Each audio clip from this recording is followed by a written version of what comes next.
So how many of you, raise your hands, you can raise your hands to this, have received those annoying after some event or something follow-up calls wanting a survey? Yeah, we all get them. It's like you get them after you go to your dentist for dental hygiene cleaning or something. You know, it's just, they all want to know. They want to know, what do we think? And some of us have had to do those. People call you and they're polls of some sort. Still remember the one. It'll only be 5 minutes. 30 minutes later, I'm still on the phone, trying to think of how I can politely tell them. And then we have people who try to put us on the spot with those gotcha moments. They're trying to catch us out and so on. So keep that in mind, because in a sense, in a good way, that's what Jesus is doing with the disciples today in the gospel. So we'll just look at two aspects of this. One, where they were and why that makes such a difference to Jesus's questions. And then also just looking at the question, the way Jesus interacts and what this means. So where were they? Where were they?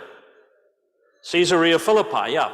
So Caesarea Philippi is up north of Israel. It's about 25 miles or thereabouts northeast of the top end of the Sea of Galilee. So it's up in the mountains there, the Mount Hermon range up there. And it was a religious center in the day. And it was a mishmash of anything and everything. Great example of the Portland area. So you go up there, and these were the kinds of groups that were there. So it was a center of Baal worship. So archaeologists have uncovered at least 14 temples to Baal, who was a fertility god. And the Canaanites worshiped Baal, and so did a bunch of other people, and periodically the prophets would come and tell the Jewish people, stop worshiping these gods. So it was this huge center for Baal worship. You remember Elijah had to deal with the prophets of Baal on Mount Carmel. So that was the one area that was there. The second thing, it was also a big center for the followers of the god Pan. In fact, the original name used to be Panias, P-A-N-I-A-S. So he was believed to have been born up there somewhere in a cave or whatever. So that was a place where all the followers of the god Pan would show up. In addition to this, you have the name Caesarea Philippi, and that came from the Romans, because the Romans knew this was a religious center, so they decided to make sure that their power was manifest. So they built this huge temple up there on the highest point, and it has all this white marble on it. So you could see it for miles and miles and miles when the sunlight shone on it. It was like this beacon reminding people who was boss, Romans. And Caesarea, because of the name Caesar, and then Philippi was Philip the Tetrarch, who modified it and so on. So that's the territory that they're in. In addition, there was like a huge cave going down into the hill that no one would go into because they were terrified, and that was the gates to the netherworld. And then finally, there was the headwaters of the Jordan River, and that comes down into the Sea of Galilee and down, and a reminder of all these other things. If you go there today, that area is now known as Banias, B-A-N-I-A-S. So what was going on? So they're in the middle of this situation. Jesus brings them into the middle of all of this. And what are they reminded of? The power of Rome, the might of Herod, all these other crazy religions, pagan and other style religions that were going on there, and the history of Israel. So Jesus puts them in this spot with all these things around them. And then he asks the question. So let's take a look at what Jesus does. So the first question is general. Who do people say that I am? So what are the responses? Who do they think he might be? One of the prophets, yes. John the Baptist, yeah. Because Herod himself had a fear that Jesus was John the Baptist returned. If you remember, Herod got tricked into executing John the Baptist. And so he was deeply afraid that John would come back and that would be the end of him. So John the Baptist, who else? Elijah, yes, Elijah, one of my favorite prophets. Why would Elijah come back? How did Elijah die? He didn't. Elijah was taken up into heaven in a flaming chariot. At least that's what Elisha says to us, and he was watching.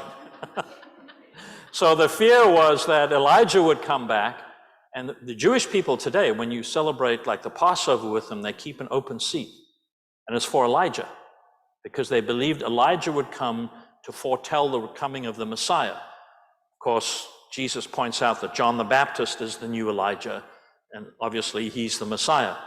So there's Elijah who could come back. Who was the other one? One of the other big three prophets. Jeremiah, somebody over there. Jeremiah, who actually at one point hides the Ark of the Covenant and the altar of incense because the people of Israel's sin is so bad. God is abandoning Israel. That's why for the 400 years before the birth of Jesus, there were no prophets. Everyone's wondering. So those are all the questions and they answer it. And then he asks a very specific question. But who do you say that I am? And it's interesting if you go and look at the original Greek, who answers the first question? All of them. Because we're told the English translation is they. They answered. Who answers the second question? Yeah, it's very specific, Peter. And Peter answers that question, and he gives this answer, which is, you are the Christ, the Son of the living God. It's the most clear and unambiguous statement of who Jesus is in the Gospels at that point. It's the earliest and clearest. Obviously, there are others that happen later, but it's the earliest and clearest description of who Jesus is. So why is Peter able to give that answer?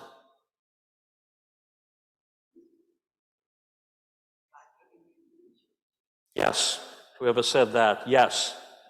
So it was, see, it's interesting when you look at language and the response of the apostles and the disciples at that moment. So you have this interesting contrast. The first question, the answer, and they give in the name of all these prophets and so on. They're responding to outside observation about what's going on. And when Peter answers the question, it's not outside observation, it's internal conviction. It's his internal conviction, and it doesn't just happen. It's a grace of God moment. You know, because you could say, well, he saw all these things and he came to this conclusion, evaluating all this. No, it's a grace of God moment. And Jesus recognizes it. Because what does Jesus say to him? Blessed are you. It was not flesh and blood that revealed this to you, but my Father in heaven. So it's a moment of grace where Peter, in the midst of all this clarity and understanding comes to him in this moment of grace. And what does he do? He grabs it, and he responds that way. Now, that doesn't mean that thing automatically flushes or goes through your entire system and you're changed, as you'll hear next week in the gospel where Peter tries to Jesus to Jerusalem to die. Because what's happened is, this is the turning point of the gospels. So when Jesus begins his public ministry, it's the happy time.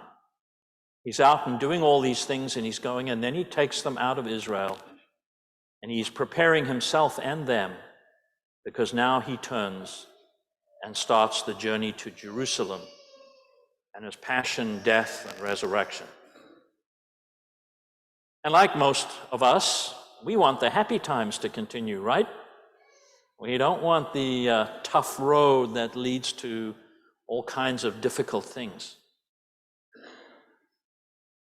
But Jesus is trying to prepare them, and he recognizes at that moment that Peter responds not on his own intellect or understanding, but because of this graced moment where the Father gives Peter this understanding. And you see this again and again if you go back through the Gospels. We don't have time to look at all that. But what does Jesus do in response? He recognizes this. Blessed are you. Flesh and blood has not revealed this to you, but my Father in heaven. And then he says, you are Peter, and on this rock. So he starts by Simon Peter, and now it's Peter. He's changed his name definitively, which is the sign of a covenant, some sort of covenant in the Jewish mindset. You are Peter, and on this rock I will build my church. The gates of the netherworld, guess where they are? Guess what's in that region? This reputed entrance to the netherworld shall not prevail against it. And then he says, I will give you the keys of the kingdom. So you see Peter's position, or place in the apostles and disciples in the early church is now guaranteed. This is where we get our understanding of the Pope as the successor of Peter. Yesterday I made a brief digression to tell a couple of humorous stories, and I'll do the same for you because I don't want you to not enjoy this. These involve Pope St. John the 23rd, a wonderful man who had a wonderful sense of humor. He was the guy that when somebody asked him, how many people work in the Vatican? His response was, about half. So even he understands how government works. But down from the Vatican, down on the Tiber, there's this Holy Spirit hospital. And after he was elected Pope, he was taken down there, he was visiting. And the woman religious who was the superior of the hospital, head of the hospital, came out, was introduced to him, and she said, I'm the superior of the Holy Spirit. And John, yeah, you can see where this is going. On the 23rd, did not miss a beat, and he said, that must be wonderful. I'm simply the vicar of Christ.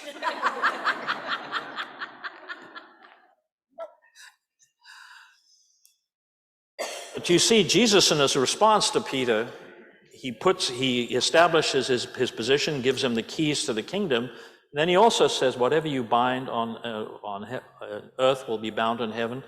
Whatever you loose on earth will be loosed in heaven. And that's where we go back to our Catholic understanding of the sacrament of reconciliation, confession. So it develops from the scriptures, from that. So Jesus responds to Peter and then commends him. And then they proceed, and we'll proceed with that next week. But what does this all mean for you and I? What does this mean for you and I? That question that Jesus asks of them echoes down through the centuries to right now. But who do I say that he is?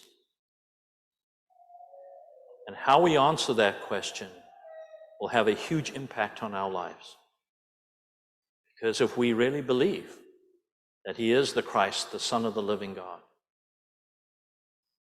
if we really believe that, it will start shaping and changing how we live our lives. That's the challenge that we face. Because we, like the disciples at that moment, live surrounded by all these things that are trying to grab our sleeves and say, come this way, invest in this, this will make you happy, this is what will take care of you. We live in a culture with all of this around us. And if we're going to be faithful as Catholic Christians, we have to answer that question. Who do you say that I am? And to live it in our lives. And God will give us those moments of great grace in our lives, just like Peter experienced, where it will just cut through the fog or whatever that is from there, and we see with great clarity what God may be inviting us to, what God is offering us, whatever God is doing in our lives. And when those moments happen, we need to respond like Peter, grab hold of them. They have to work themselves out in our lives because we're free. God respects our freedom, but grab hold of them and allow God to work in our lives, because if we do, who knows what God can do. Here's an example. This involves a man named Jim And Jim was a student at Notre Dame some years ago. And Jim, by his own admission, was struggling with a bunch of things, including depression and so on in his life. And he noticed these students around him who seemed to have this great joy. And when they explained that what God had done in their lives, he asked them to pray for him. And they did. Now, he gives a long description of what happened with that. But I'm just going to read a short excerpt from it. So Jim writes, "I no longer believe in Pentecost. I've seen it. I've not only seen Pentecost in others, but I've seen it in myself. I suddenly saw in a perfectly clear, lucid, and life-shattering way what the difference was that Christianity made. The difference was Christ. To be a Christian meant having a personal relationship with another person, Christ himself. And it meant living in union with other Christians with Christ. It meant introducing others to Christ. What Christianity offered that no other philosophy could was not an ideal, not an idea, not an ethic, nor a doctrine, but the living Jesus of Nazareth. The living Jesus of Nazareth." Jim embraced that grace, and it fundamentally changed his life.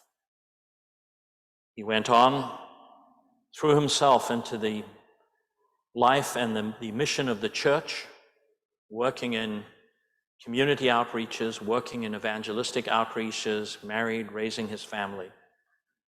21 years ago, Jim founded an outreach called Cross Catholic Outreach. And in the 21 years since through till today, Cross Catholic Outreach has distributed $4 billion, that's with a B, not an M, $4 billion to people in need in over 85 countries in the world. If you want to see, you can go and have a look. Go and look it up, Cross Catholic Outreach, and you'll see a little video of him there. Jim Kavanaugh is the guy. He had that moment, that epiphany, that grace-filled moment like Peter, and he seized it and allowed God's grace to fundamentally begin transforming him. And look what God has done, not only in him, but through him, in touching the lives of so many. It's a great example of what Jesus is talking about when he says to us, "You will be my witnesses, and you are the light of the world." And so this morning, as we reflect on all this, if we've experienced moments like that in our lives, let us thank the Lord for his love and his mercy and his goodness for each one of us, that he gives us those moments, that he pours his grace, which is his life, into us. And let us ask the Lord to continue to be open to that gift and to respond to that gift, so that we too could be greater lights in this world and witnesses to those around us.